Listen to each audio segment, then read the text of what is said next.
Cool. So my name is Fergus Keenan. I work for Adaptive.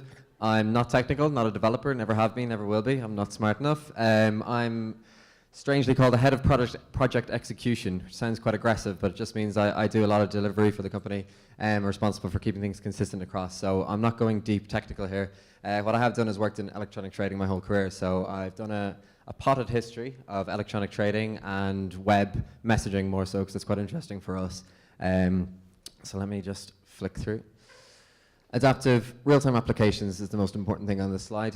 Front-end, back-ends, beautiful UIs, event-driven back-ends, resilient and fault-tolerant is what we do. Come and talk to myself and John, one of the co-founders, who will speak very authoritatively about all of those subjects. So banking in the web, brief history of interoperation, with apologies to the Oxford English Dictionary for my use of interoperation throughout this, but 1986 we'll start. The Big Bang, Maggie. So she allowed the UK to interoperate with the rest of Europe. So the deregulation of banking gave the UK at least the opportunity to get foreign companies into the London Stock Exchange and push things forward from there. Screen-based trading with Gordon. So the important thing here in the background is he's got his stocks coming through. It's the beginning of the electronification of the investment banking world, at least. He interoperated with some unscrupulous characters and ended up in prison. Jump forward a decade. I told you I'd be quick. So HTTP 1.0, HTTP even, allowed the first text-heavy web pages with some images. Still not quite ready for streaming prices, click and trade like we have today. And then on the business side of things, the Glass-Steagall Repeal. It had been being picked apart for many, many years, but in 1999 it was finally repealed, which allowed retail and investment banking to commingle and interoperate on a more official scale, and led to a really big consolidation of banks, which led to a couple of things down the road, which I'll get to. The bank e-trading platforms a couple of years later started emerging. Down memory lane for some people, but the kind of first applications around FX single dealer platforms, click and trading on thick applications, still not over the web on browser.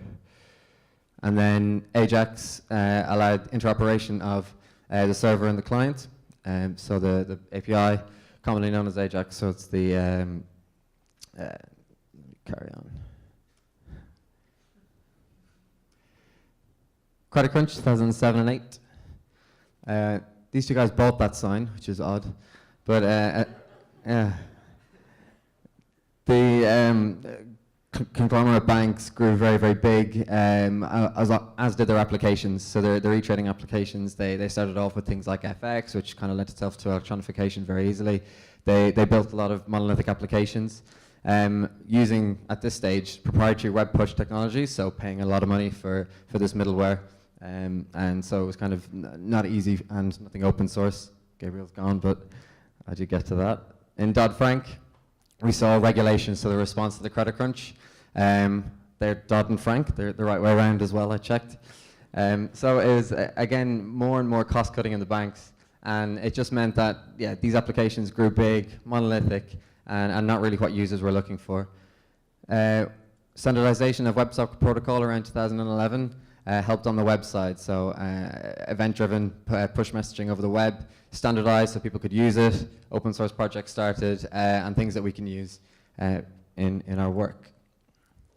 And the rise of web apps, reference HTML5, gives the ability to have the rich front ends, to break down these monolithic applications again into workflows, things that Nick referenced. I think it's more and more what users are wanting. And as we push forward, almost 30 years apart, this is a couple of years ago, but to get these broken down applications rather than having just text on the screen or one single big application, getting these workflows together, that's kind of what we're doing.